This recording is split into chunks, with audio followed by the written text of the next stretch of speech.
Hello, and welcome back to Madness in the Method, the greatest Nicolas Cage podcast on the entire internet. Welcome back to, I don't know which season it is, but we call it, I don't know the number, but we call it the Renaissance. Season 4, the Renaissance. My name is Tobias, and with me as always is my friend and trusty co-host, Christopher. Hello, everyone. Hello. Yes, this is, we're finally back. We took a very extended hiatus from the last season, which I think was needed. Yeah.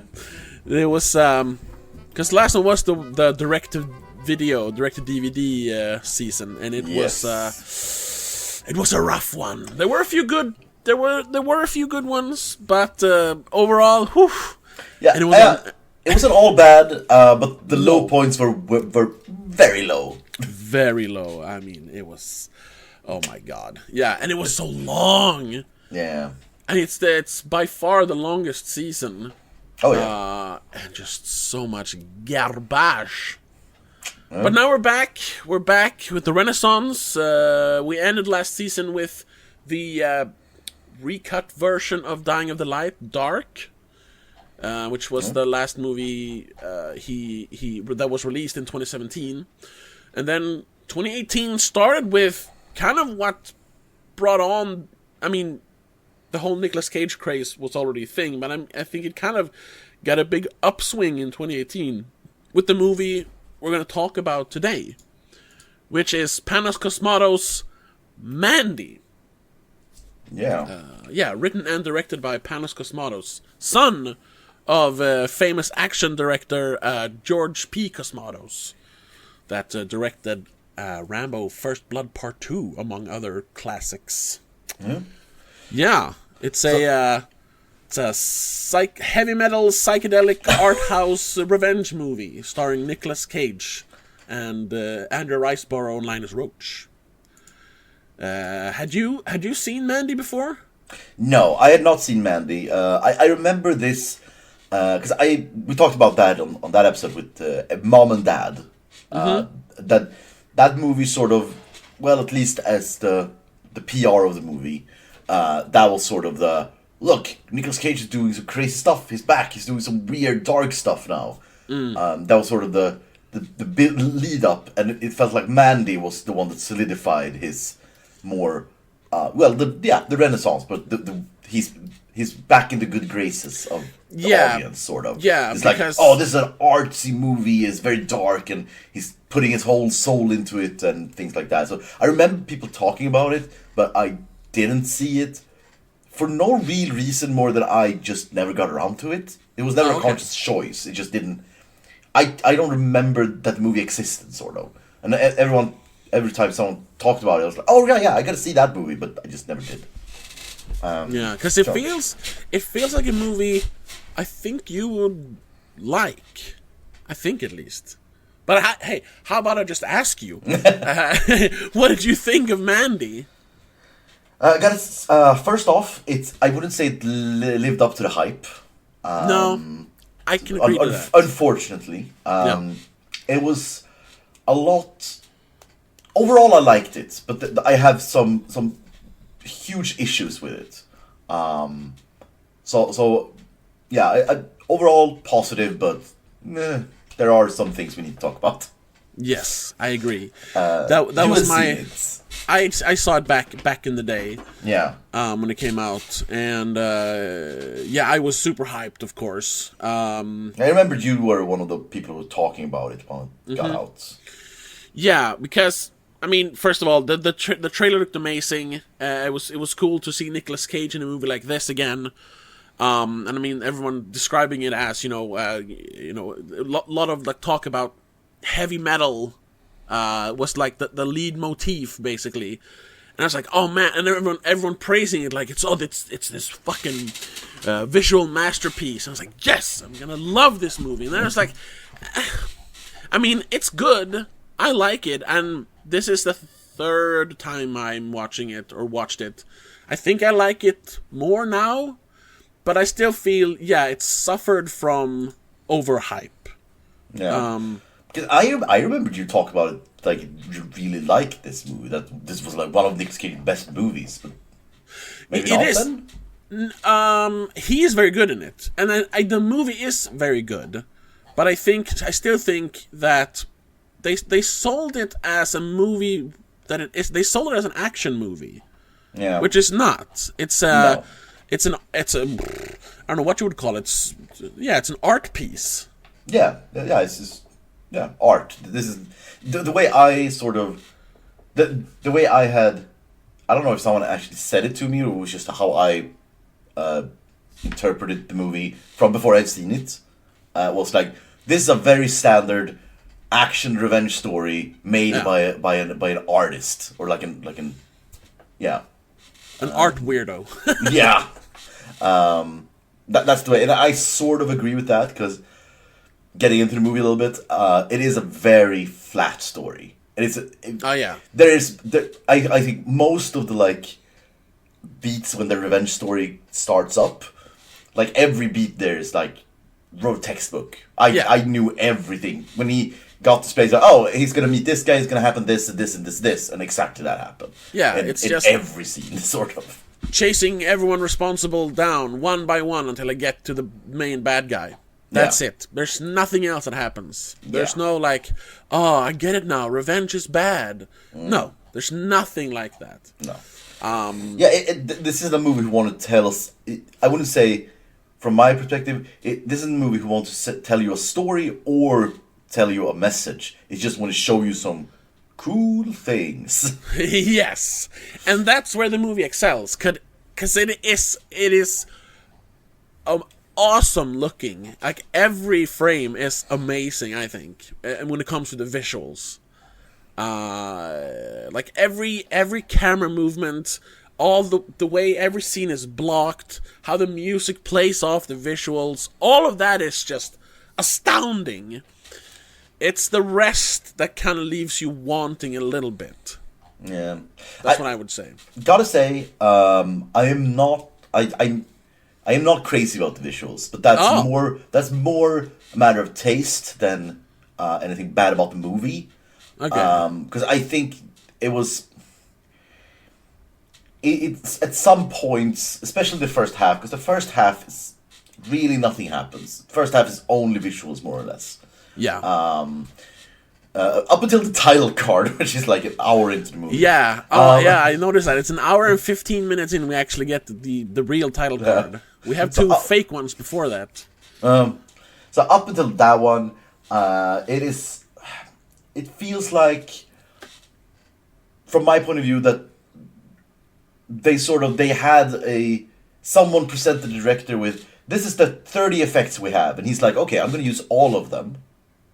Well, Are you sure you want to use everyone? You can't just be sparing with it and just maybe use a few of them. But no, I'm going to use every single effect that exists. Yeah. Just because they exist.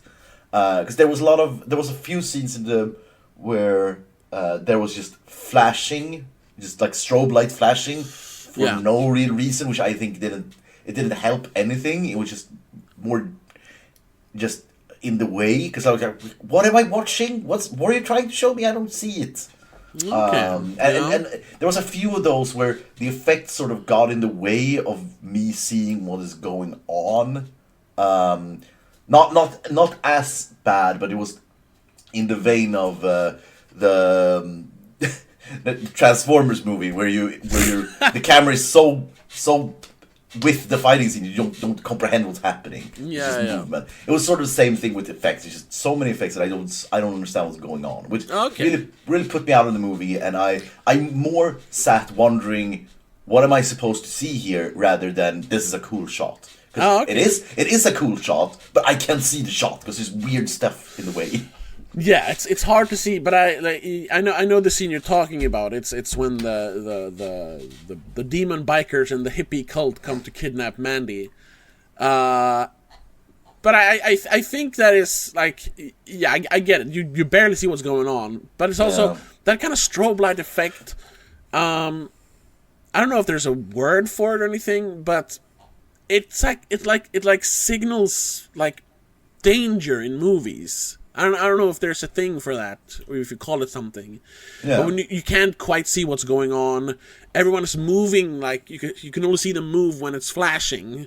Yeah. So they have this, like, stilted movement, and it's just, for me, it just makes everything look more dangerous.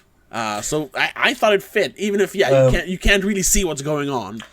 But I think that is deliberate. But yeah, it is definitely, because I think that's a very cool concept, but I think they sort of dropped it visually with just the strobe light effect, because there's one scene before the bikers are summoned, where two people are talking, and then we just cut to an ocarina.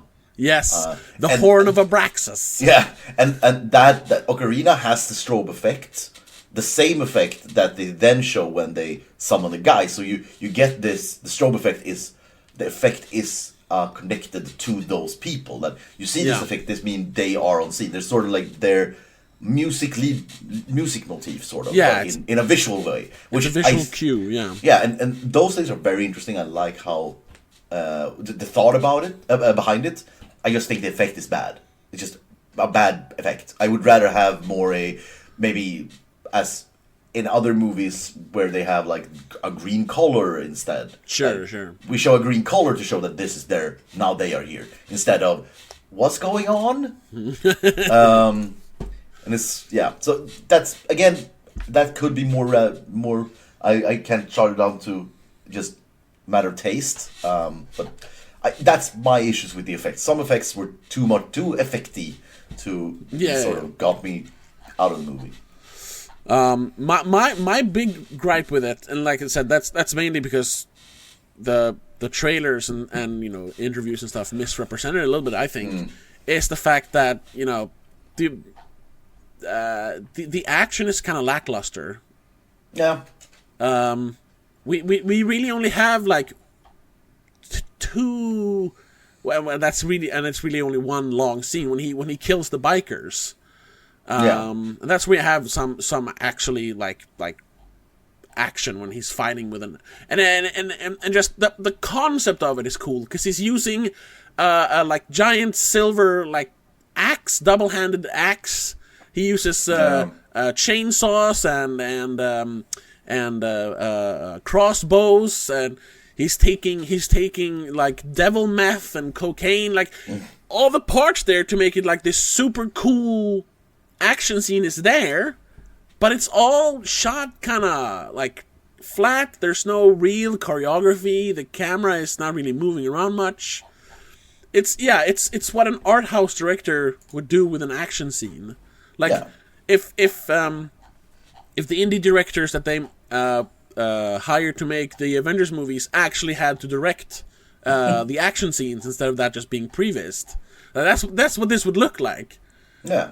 Because they don't know, or I don't know, they're not as adept at handling action as like, people who have directed action, like, I don't know, James Cameron, or in this case, what was his name?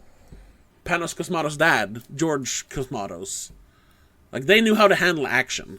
But I also understand that it's not about the action. Although, you can't, even though they kind of sold it as it was about the action. Yeah.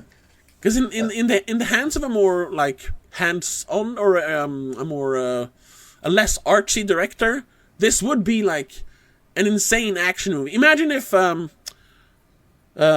guys that made Mom and Dad. I was gonna say the guys that made Crank. Imagine if they directed this.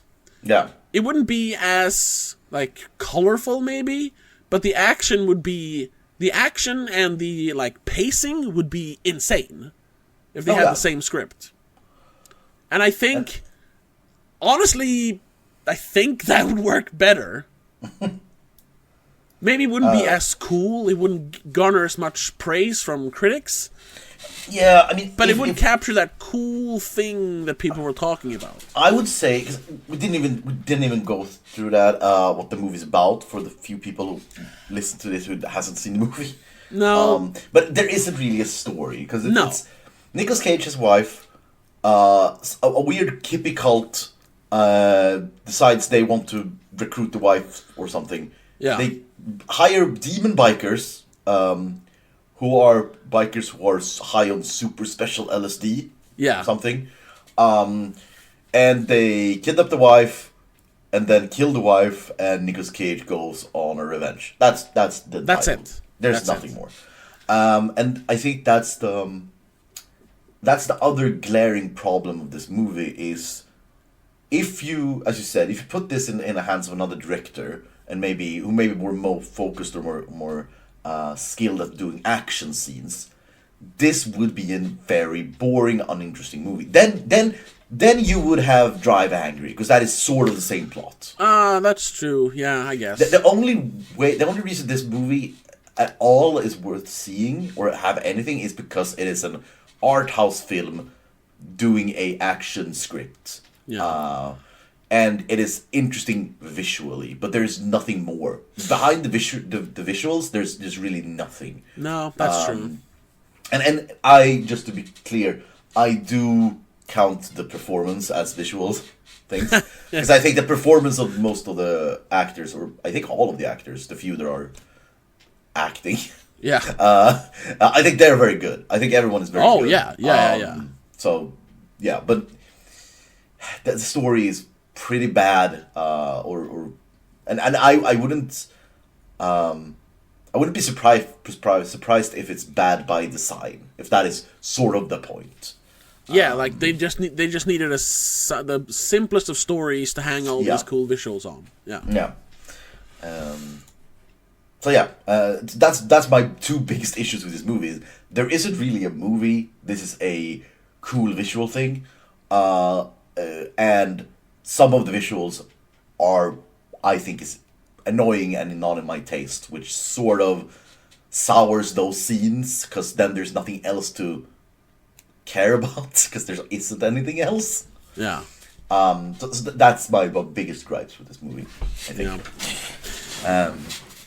Yeah, and I'm just looking over the reviews. It's maybe a little early to talk about it, but it brings up something that I don't know if we brought up here before, but I brought it up in conversation before. I think this is one of those movies that that at least critics, maybe some fans, they thought like, well, I have to like this, because people say it's good. Because reading the reviews, they don't really represent the movie that well, I think. And they use like language you wouldn't hear from a film critic otherwise. Like, I'll just read one here. It has a Metascore of 82, which is very high. And the third, the highest here, it's a 91 out of 100 from the playlist. They write, through Cage, the film's straightforward revenge plot becomes a King Crimson album played at half speed and twice normal volume. A bizarre and bloody outing with a strong heart beneath the surface. Like, no one would ever describe a movie as a King Crimson album, but because they play a song by King Crimson in the beginning, they can mention that. Yeah, it's just like trying to make it sound like yeah, I got that. Yeah. I get why they use that song in the beginning, but you don't. This is also one thing that you said it in the beginning of the episode, and it feels like I didn't think this movie was metal at all. Why do everybody call this like rock and roll metal? Yes, why does they have a rock and roll quote at the beginning of the movie? They have like one, so at the end there's like a electric guitar solo. That's about it. And sure, he forges a axe. I guess that's pretty metal, but it's literally heavy metal. But other than that, I think that's a weird way to describe it, and everyone describes it this way, even the movie itself, for some reason. Thank you for pointing that out. I used it because I said it because that is in all the promo material. Yeah. And I agree, there are heavy metal adjacent visuals. Like, I mean, like, you know, demon bikers, you have an axe-wielding revenge guy, there's fire, you know, all the shots of him smoking, you know, there's a burning church. I mean, doesn't get more metal than that. But metal is more than visuals. Like, it's a music genre, by definition. That too. Yeah, but it is I think it's a like like K-pop, it is a music genre you can define through imagery. And yeah, all the animated stuff of Mandy, his dreams of Mandy, are very, inspired by the movie Heavy Metal. Fair. Yeah. Alright, yeah. But it's more than just the visuals. Like, the pacing is way too slow for it to be heavy metal. It's more... Correct. if you want to talk music genres, it's more doom metal or even drone metal. Yeah. And also, his very, dour demeanor and the very, very, like dark, sad tone of the movie does not fit heavy metal. Heavy metal should be like Manowar. Like, it should be a bunch of guys, riding motorcycles, screaming, yeah, waving their swords around, cutting down like skeletons on a battlefield. Not this, A heavy metal movie, that is Cobra. That's a heavy metal movie. That's heavy fucking metal, yes. That's a heavy metal movie. Yeah, I think that's the thing. I couldn't put it into words, but that's the thing. The pacing is not metal at all. No. Even, as we said, even the action scenes and the more speedier part of the movie is still feeling very slow. Yeah. Even when they're driving cars crazily, it still feels slow. It feels there are lonely and slow and silent and doomish. Yeah. And the music, I love the music in the movie, but it's not heavy metal. There are guitars, but there's no like driving drum beats. There's no there's one guitar solo, but I think it's in the very, very end of the movie. It's funny that you mentioned Cobra, because that's actually another movie that the father of Panos Cosmatos directed, George. Oh, really? Okay. Yes, that guy knew how to make a heavy metal action movie. Yeah.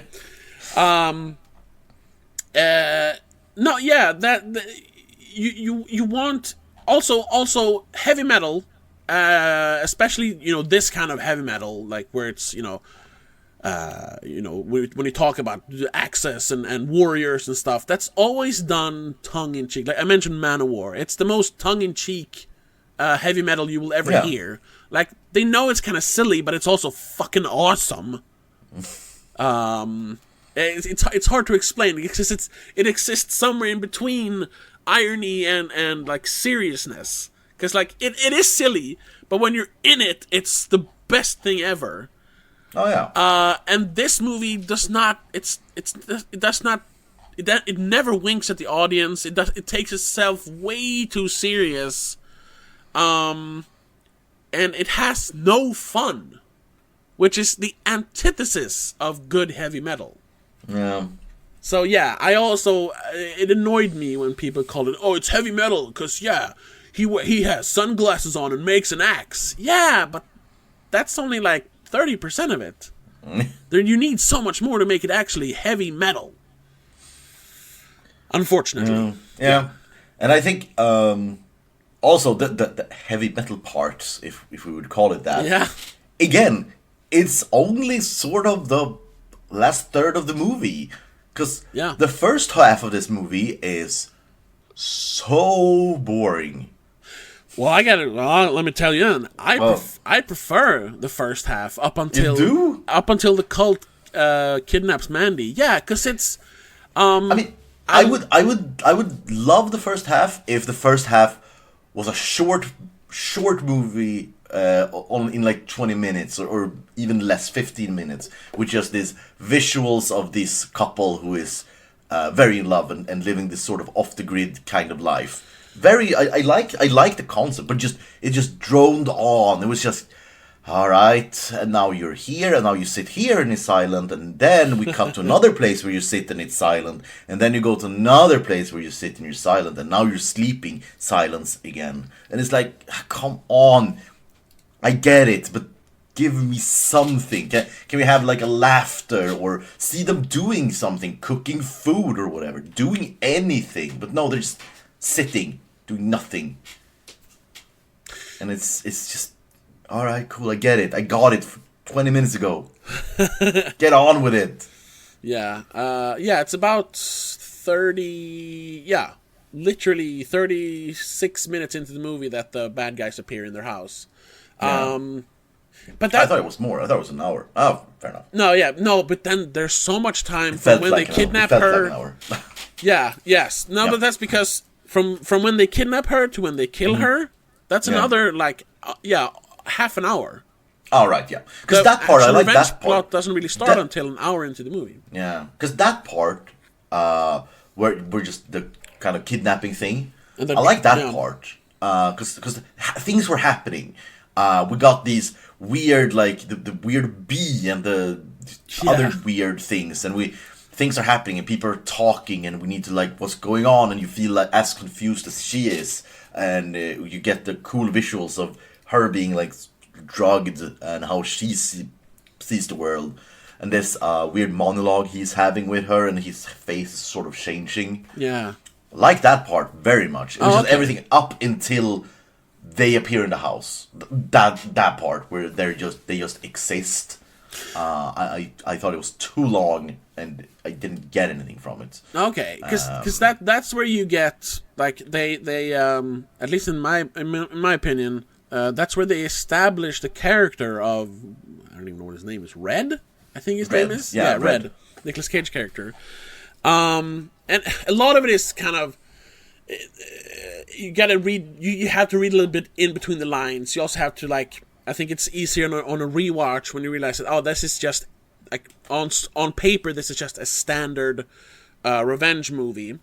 So it's not really there in the text, it's more there in the subtext. But they establish that he is he feels like the classic, man with a violent past character.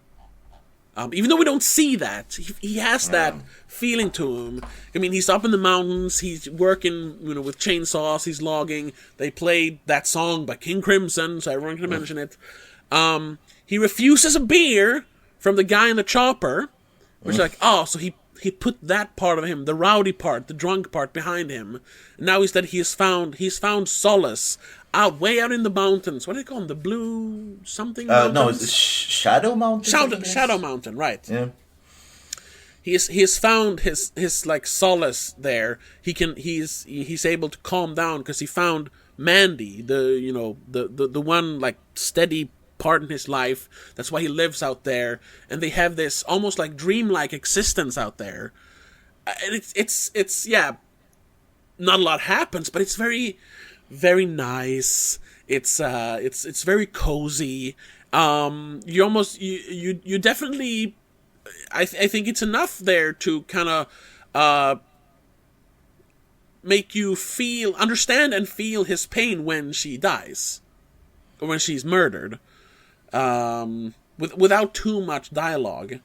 And they seem, I think, Andrew Riseborough and Nicolas Cage has great chemistry in the scenes where they're like, they're sitting in the couch watching movies, or just, laying in bed talking about which planets are their favorite. All of that stuff was what I liked about the movie, because it was like, you can see why he loves her, why he likes this existence he has created for himself, or they have created for themselves, and then to have that be ripped away from him, for no reason. I can see why he wants to kill them, why he goes crazy, and why he brings back that angry, violent man that he probably was before. He brings out his secret stash of vodka and just starts drinking and screaming, and then he goes to get his weapons, and then he's on the trail. Yeah. It's just the problem here is exactly as you describe.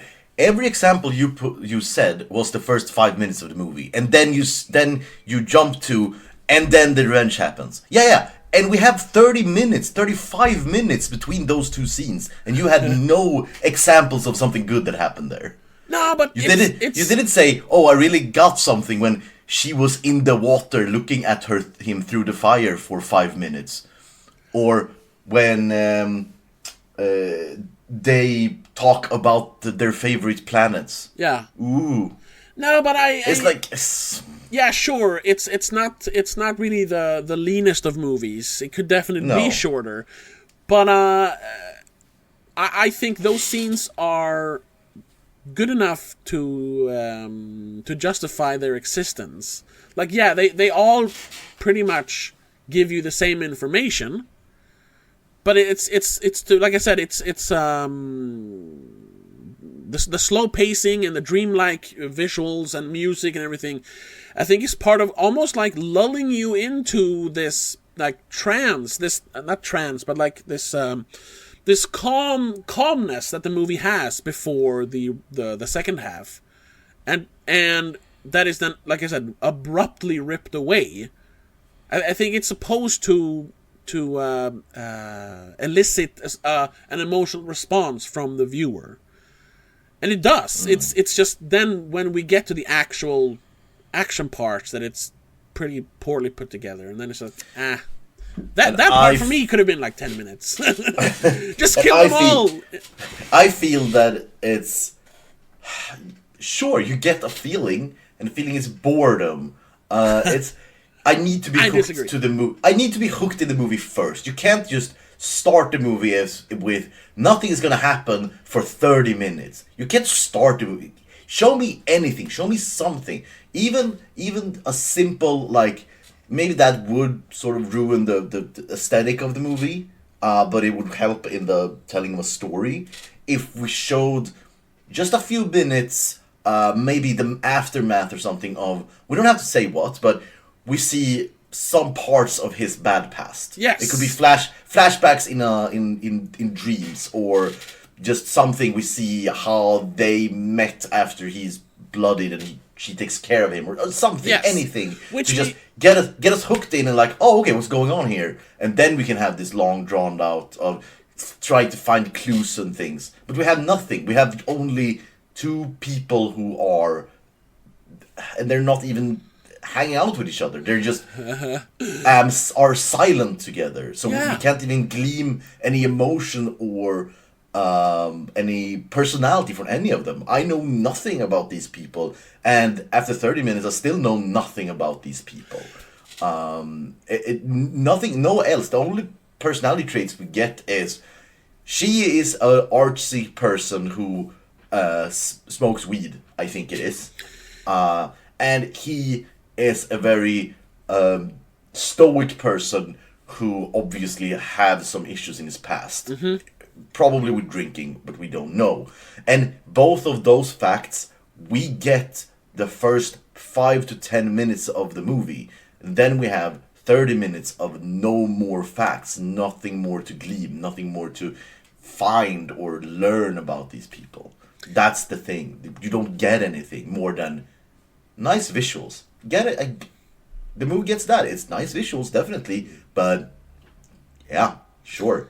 It's okay. I disagree slightly because they do give you, they're both visual and actual, like spoken, like backstory.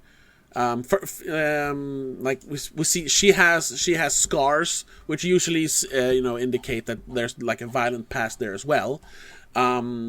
She talks about that the thing with the baby birds that her dad made her or her friends kill. It's to show, I mean, yeah, that she has like traumatic past, and she wakes him up in that scene. She wakes him up when they're sleeping in the couch because he's having nightmares. So it's that they have found comfort. They've found, like, together they've been able to work through their issues, sort of. I agree, though, that it would be I don't want to say easier because that's the wrong word, but fuck it, easier if we saw some of that in the beginning. We do get flashbacks in the end, which is like, oh, that's good, because we see the time they met in some sort of club or bar, whatever. Yeah. But yeah, that should have been in the beginning. Yes, I agree with that. Or like, yeah, you could have done it with the same aesthetics, everything in slow motion and everything sounds like brrr, but you could have seen him, walk in with bloodied knuckles, drinking a beer, smoking and screaming in slow motion, and she's just standing there. He's super angry, but then like in the scene, he calms down when he sees her. Yeah, that would have done a lot to inform the characters faster. I agree. Yeah, I agree. and I just felt I didn't get hooked into the movie at all until 40 minutes in, and I think that is bad. I didn't care. Fair. It is fair. Yeah. So there's a lot of issues, but again, as I said at the beginning, overall it's good. This podcast we only need to pick at the bad things. That happens a lot when there's a movie that's really, really good. That happens with my other podcast as well. It start out like, this is a really good movie, but there's this one thing that keeps it from being great. It was like, I don't know, have you seen Killers of the Flower Moon yet? No. Oh, okay. Like, no spoilers, but it is an amazing movie. One of the best of the year. All right. But it's too long. And that's like a big hurdle to get over. It's 3.5 hours long. And it really hurts the movie. So when we discussed it on the podcast, that was like half the podcast we discussed what you could have done to shorten the movie without losing anything important. Yeah. When we should have just been gushing praise over it, because it is amazing. But you get, especially when it's such a good movie, you get caught up on the little things that keeps it from being like perfect or great. Yeah. Yeah, unfortunately. But I would say, also, this is a movie, again, this is a lot because of the things we just talked about, but I would say without giving a score, my sort of review of this movie is, it's one of those movies, I wasn't having that much fun watching it, but I like to think about it afterwards. Yeah. I like to talk about it. I'm glad I have seen it, but I probably won't see it again, and it wasn't entertainment, so to speak, it was artiste. Yeah. So that's sort of, so if you as listener like art and like artsy stuff and interesting visual things, and it aren't there just for the story, I would recommend the movie at least. Oh yeah, yeah. But again, it's not for everyone. It is no. You need to have an appreciation for some technical stuff. Yeah. Around doing a movie. Yeah, it's not for a general audience. Yeah. Even though that was how they were trying to sell it. Like, the most badass movie of the year. Nicolas Cage. Wielding a fucking axe. And I think that goes back to what you talked about with the reviewers. Yeah. The professional reviewers. That they are supposed to, quote unquote, like artsy movies. Mm-hmm. You, as a professional reviewer, you need to like artsy movies. A little bit, yeah. That's just how it works. That's the sort of the meta of being a reviewer. Yeah. You're supposed to see the good in stuff that is kind of hard to get to understand, so to speak. Yeah, and in that sphere, I feel it could be easy to become one of those people who's like, I don't get this, I don't like it, but I have to sort of save face. Yeah. I sometimes struggle a little bit with that, but I when that happens, I force myself to no, don't do it. Just say you don't get it. It's okay. Yeah. Don't be a follower. And I would also say that kind of reviews that not you, but the other reviewers that we talked about. Yeah. That is really sort of destroying or discrediting reviewers. Yeah. As a sort of profession. That's what we had all a few years ago. It was around the same time everyone was complaining about the new Star Wars movies, especially this what was it called, The Last Jedi, the second of the 3 new ones. People were like, oh well, they're professional reviewers, so we can't trust them because they just say what they think that the producers want to hear. It's like, no, well, but then yes, sometimes. But yes, sometimes that's true though. Shit. So I think that's sort of the reason why people keep using the same buzzwords around this movie, because they need to like it, but they don't really get it, or they don't like it, which is again very fair if you don't like this. But they need to look like they like it, so they use other buzzwords other people use. It just gets repeated. Here was a good review. It's from RogerEbert.com. Brian Tallarico wrote it. It's a 75 out of 100, which is somewhere what I would land, like a 7 out of 10. He writes, "It's a really difficult film to capture tonally and even narratively in a review, largely because it is such a stylish, visceral experience that it demands you give yourself over to it actively instead of passively analyzing it." Yeah, it is something like with all the visuals and the droning music and everything. It is something you kind of zone out and just experience. Yeah. And you can talk about it afterwards, but yeah, to try to break it down, if you really break it down like we've done, critically, yeah, it's not really a good movie other than the visuals. It's not. Yeah. It's bitch basic, and not a lot happens, and the action is kind of boring. Yeah, agreed. So yeah, it is more of an experience than a movie. If you want to say something positive about it. Yeah, I have some questions that I think maybe you have, because you've seen this movie a few times, right? Yeah. Yeah. That maybe I don't know if I missed it or if it's just so the writers are so uninterested in making a cohesive story that they just sort of didn't care about it. Because I have a few questions that I didn't get. Yeah. The first one is when he also worst plan in history, when he gets tries to attack the bikers and gets kidnapped. Yeah. After he crashes with a car. Why? How does he know where all the weapons are in their house? Well, I mean, you see him looking through cupboards and shit. Yeah, it's just but instead of having a proper scene where he's looking for stuff, it's just like he opens some doors and there they are. Yeah, and why is his axe on display above a door? I think that's if I'm gonna read into it, they thought the weapon was cool, so they put it up there.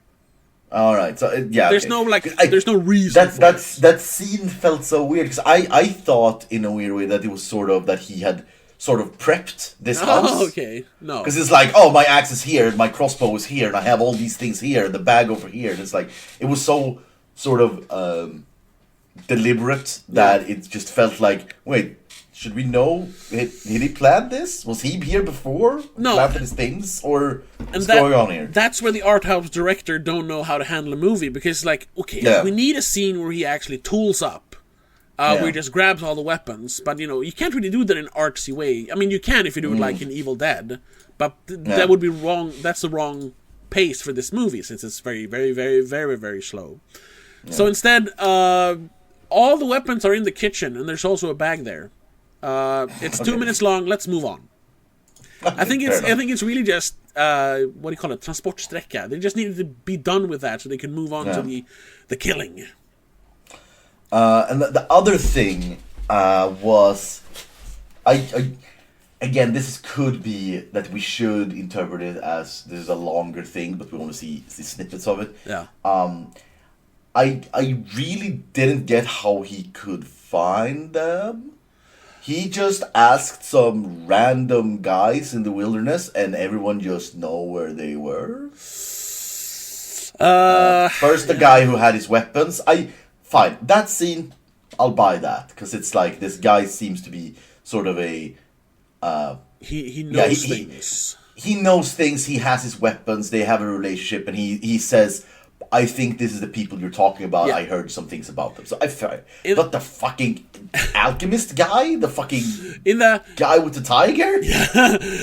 Why? In a classic story, Bill Duke, who was his friend there with the crossbow, that's the old sage that points him in the right direction. Yeah, that's. Yeah, that's when he Obi-Wan. drove up. When he drove up there, I said as a joke, a half joke, he said that he's gonna knock on that door and he's gonna say, I'm gonna need my weapon one last time. It's like you just saw it. It's classic. Miles yeah, away. It's like John Wick when he digs up his old weapons. Like it's like we said, it's classic revenge story stuff. Yeah. Yeah, and he mentions, I don't think he says a specific road, but he says they've been going up and down the road, leaving dead truckers, dead hookers behind them. I think it says interstate. Yeah. I think it says so he knows to look for them on the interstate, even though it all takes place in a forest. That's not an interstate. Yeah. It's like a dirt road, but whatever. Whatever. The other guy, the guy who makes the demon meth that they take or they drink, that they're slaves to, He says north, so he goes north. Yes. That's it. I mean, yeah, there's nothing more there. It's just they have their little telepathic scene where he like, without Nicolas Cage saying a word, he kind of sees the error of his ways. He releases the tiger. He tells him where the cult is. You don't specifically see it, but he basically just gives up his drug trade there. He's just like, okay then, because he says, you have exhumed your cosmic horror. Like, Nicolas Cage he's no longer a man. He is an idea, basically. He is this force of nature, changing everything in his path. And that is the classic revenge thing of John Wick is a perfect example of that. It's like he's more than a man. Everyone should be afraid. Yeah. He's like a boogeyman, and it's like this thing that he's the unstoppable object, sort of. Yeah. And that's the classic. That's classic. But we don't see it. They just sort of not even say it. No, he just stands there, and he's like, he just stands there. They're like, oh, you're right. Oh yeah, I should release the tiger. Yeah, like, I understand. Who are you? Why is Nicolas Cage here? Are you friends? Are you enemies? Have you met each other before? That scene, despite being very cool, I liked how it was framed and everything. I liked the dialogue, but why? I think why is this? Like I said, this is the third time I'm watching it, and I did not like that scene the first time I watched it. I was like, what is this? What is going on? Why doesn't he say anything? But it is the kind of scene that grows on you when you have to just accept that Nicolas Cage standing there yes, he is physically standing there, but it's more that he is figuratively standing there, demanding things from this man. It's in a Steven Seagal movie, he would walk in, he would bash him against the table and say, "You scumbag drug guy, where's the hippie cult, motherfucker?" But you can't do that in an art movie, so instead he just stands there and looks at him. And the guy just knows instinctively, like, yes, you're looking for these people, of course. I shall release my tiger now, because I'm a bad person. Cause artsy fartsy. Yeah, okay. That's fine. The best way to explain it. And that's also maybe why it doesn't always work to mix something very basic like an revenge story with something super artsy like this. The story should have been about something more, maybe. That's the best way to explain why that scene exists. So those two scenes, I had those issues. Yeah. I was just, am I missing something, or is this just badly constructed story? What's going on here? But fair enough. Yeah. Yeah, I know. But I implore you to rewatch it. And you don't have to do it right away, but at some point, rewatch it. I think you will appreciate it more. It helps to not be. Maybe. Yeah, it helps to not be surprised by all the monotony and slow pace in the movie. When you're prepared for it, it's easier to take. All right. Yeah. Fine. I guess.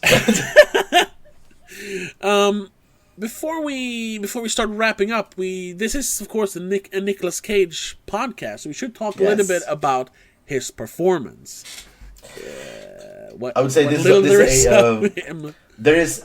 this is a lot of, again, I think I missed a lot of his performance because of the effects. Sure. There was a lot of, especially at the end, where you only sort of saw his eyeballs and you didn't see anything else covered of his demon blood. Yeah. Yeah, there was like you couldn't even see if he was smiling or not.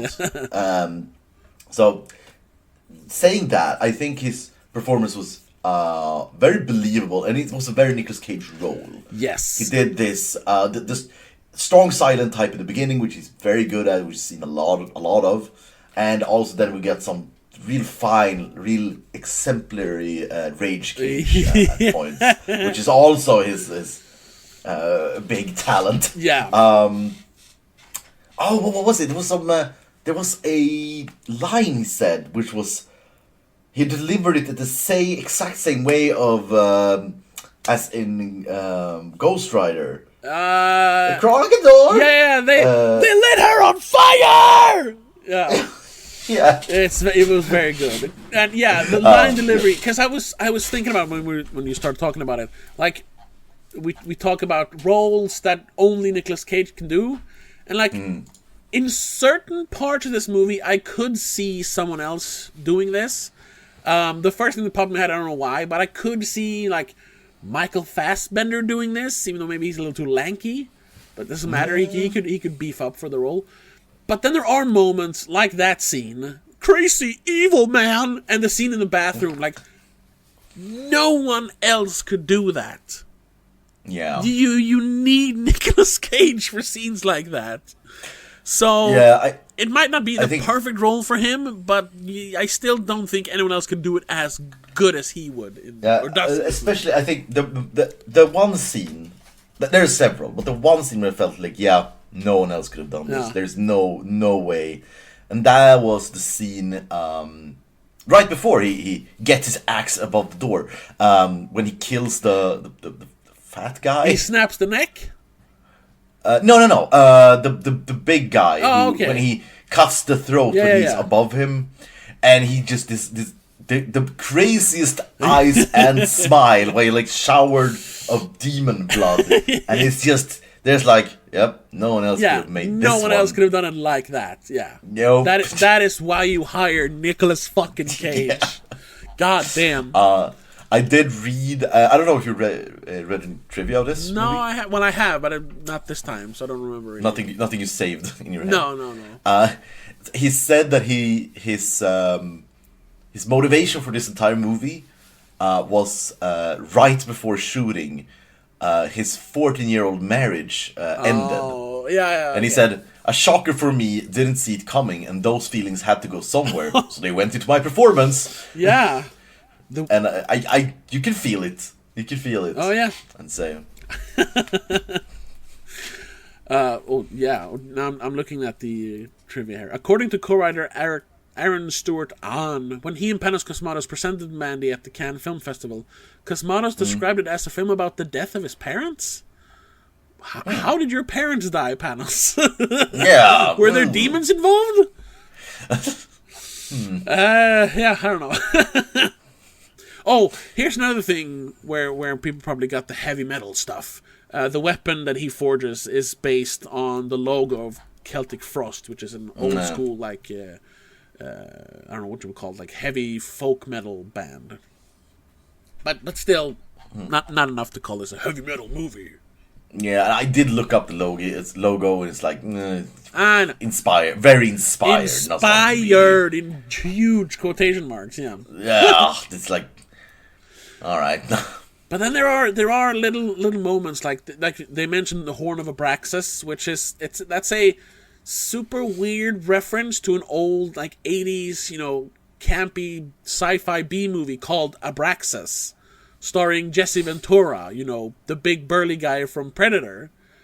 Oh, right. Yeah. And then, of course, when they talk about the blade, the knife that they cut him with, they say, this is the tainted blade of the pale knight. It's like stuff like that. Yeah, that's heavy metal, but we needed more of that to actually call the movie heavy metal. We also had this very nice reference of where they live. Yeah. Right by Crystal Lake. Oh, yeah, right, yeah. And which I have decided it is canon. It is the Crystal Lake with Jason Voorhees. It's that have I decided. And the book she reads is obviously like a pulp fantasy novel from the 80s, and the fact that it takes place in the 80s, like all of that. Yeah, you could call that heavy metal, but it's just superficial stuff. It's not what makes a movie heavy metal. Oh, I was like, what? The book Mandy? Oh, whoa, is there a book of this? But no, the book Mandy reads, it says. Seeker of the Serpent's Kiss is a prop. Damn it, a fake book. Anyway. Another one which I actually looked up if it was real, because it felt real in a weird way. It was the Cheddar Goblin. Cheddar Goblin, yeah. Cheddar Goblin. I thought that was real the first time I saw it. Yeah, I had to look it up. It's like, this feels like a real one. Yeah. Weird, but real. But no. Cheddar Goblin. Did you eat all the mac and cheese? Blah. Yeah, that's also such a weird scene, and that I think that's just their. That's the one time the movie's kind of like, haha, weirdly comedic. Yeah, but it does. I don't know. But it is like the worst moment of the movie. Yeah. So it's like, However, I don't know. This is just an interpretation of someone else. Jay Bauman of Red Letter Media, when he talked about the movie, he mentioned that the scene feels like after you've witnessed something very like traumatic, when you're in shock, you can just get stuck on details, and that's kind of what happens to Nicolas Cage. Yeah. After watching his wife being burned alive, he walks into their house, and the first thing he sees is the Cheddar Goblin commercials, and he kind of just he can't really what you call it?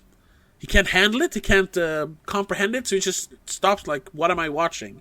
And it's also why he just says like he says in one word, he says a goblin, and then he just walks away. It's so weird, but you kind of understand why, even though it feels kind of off. Yeah, I think that was, for me, was very impactful, I'd say, because you got this weird.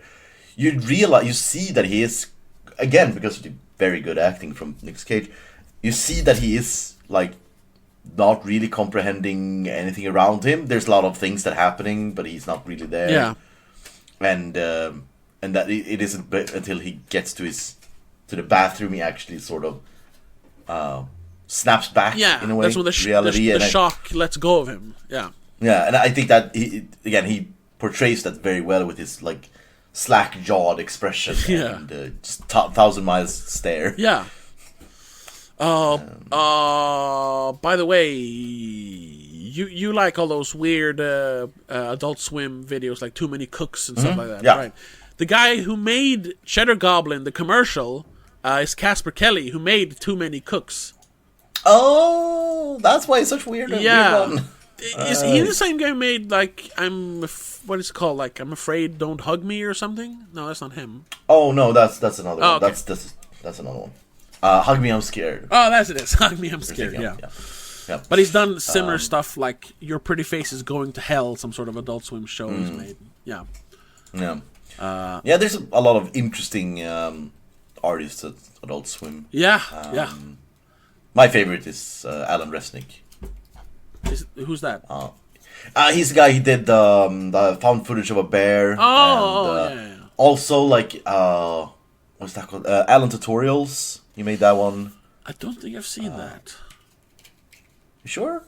It's an entire YouTube channel, which is dead now, but was an entire YouTube channel which is just like one. It's like a guy who makes tutorials.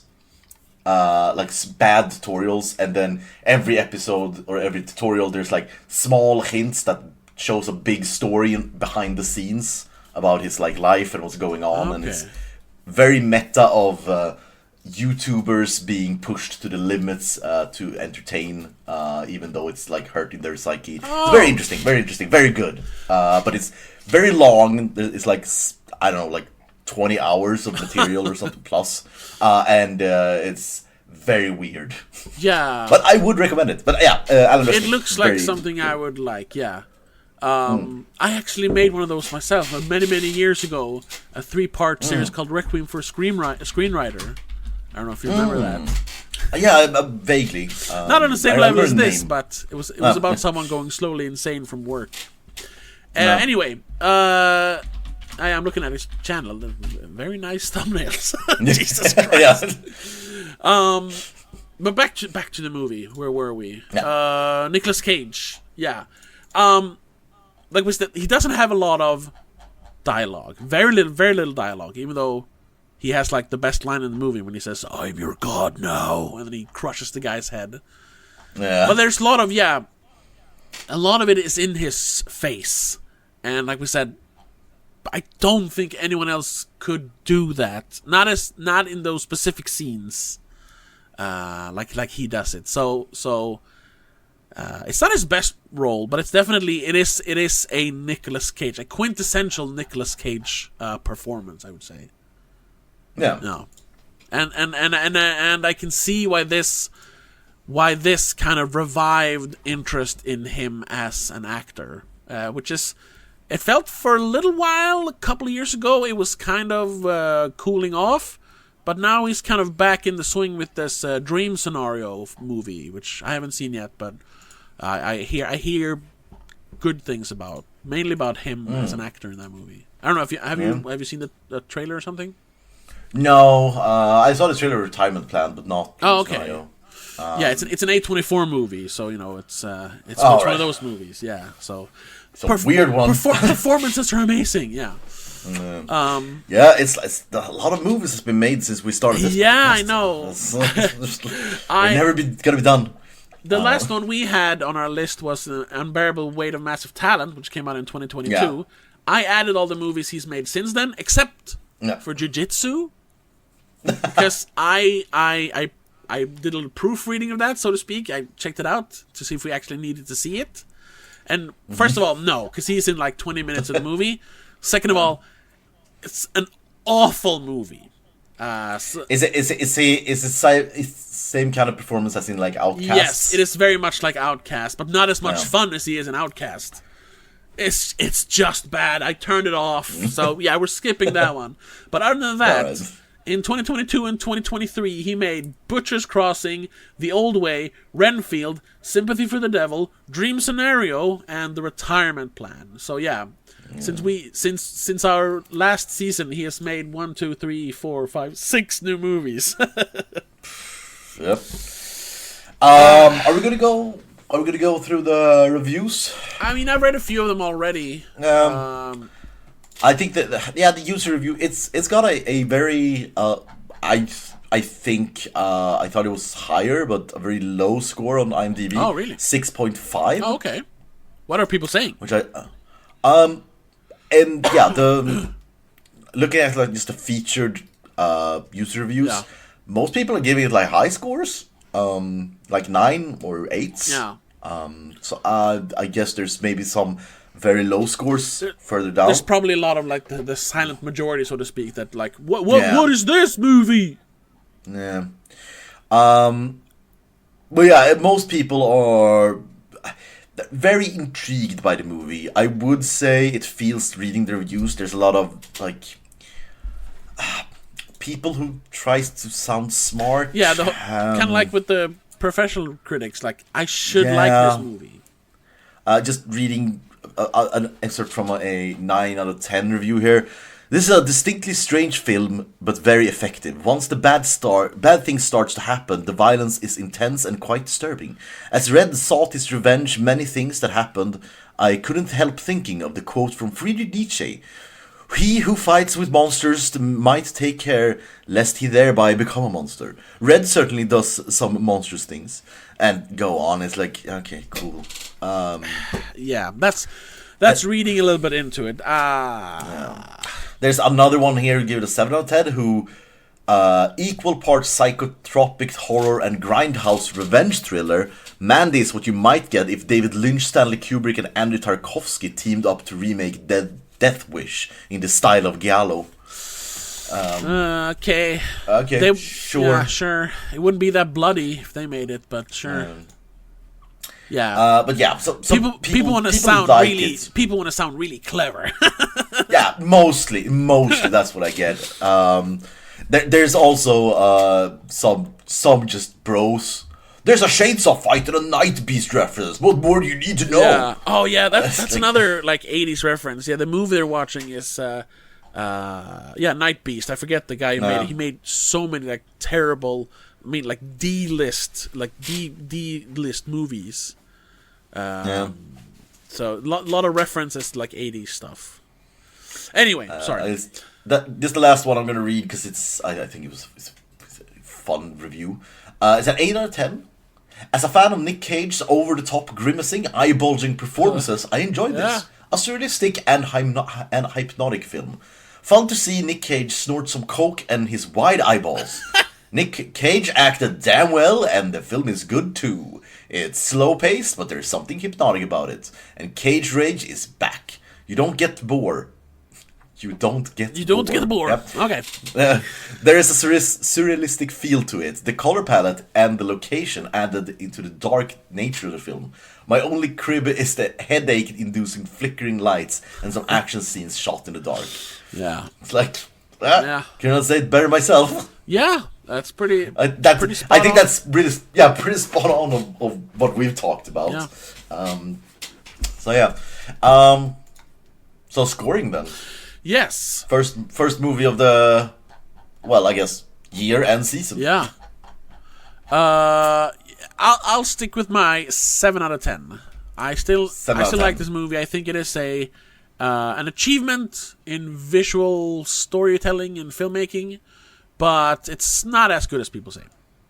Yeah, I'm gonna go with a 6 out of 10. Yeah. Mostly because there was a lot of visuals, not a lot, but a few visual effects that I just didn't really like, and that is the point of the movie. So 6 out of 10. I wouldn't say just a standard 6 out of 10. Not strong, not weak, just yeah.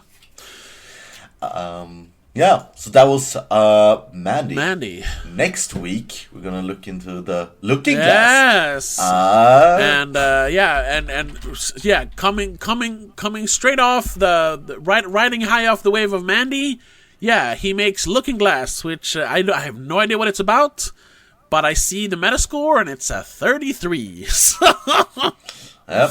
I gotta say though, there's one line of description here, and it says a couple buy a desert motel where they find that strange, mysterious events occur. Yeah. That sounds interesting. Like a little bit of a spooky thriller, maybe ghosts or something. I hope for a fun, weird movie. Yeah. That's what I'm hoping for, or at least a fun or mystical weird. Yeah, and it has Robin Tunney, which I like her, and Nicolas Cage, of course. I never heard of the director or writer though, but that's fine. But we'll have to see if it warrants a 33 or if it's a diamond in the rough next week when we talk about Looking Glass. Until then, though, check us out on patreon.com/don'tmakeascene, where you can get extra episodes of my other podcast, the Spoilercast, or if you just want to support us monetarily in any way. Other than that, check us out on YouTube or Spotify. Leave a comment. What did you think of Mandy? And we will see you in the next episode. But until then, have a good one. Bye. Bye, everyone. Madness in the Method is part of Please Don't Make a Scene. It is produced and directed by Tobias Vedén and hosted by Tobias Vedén and Christopher Billén. Executive producer is Annika Vedén. A huge shout out goes to all our patrons on patreon.com/don'tmakeascene. Mom, Dad, Laura Kinney, Danny Del Gaiso, Christopher Billén, Mac and Mom, and Sika85.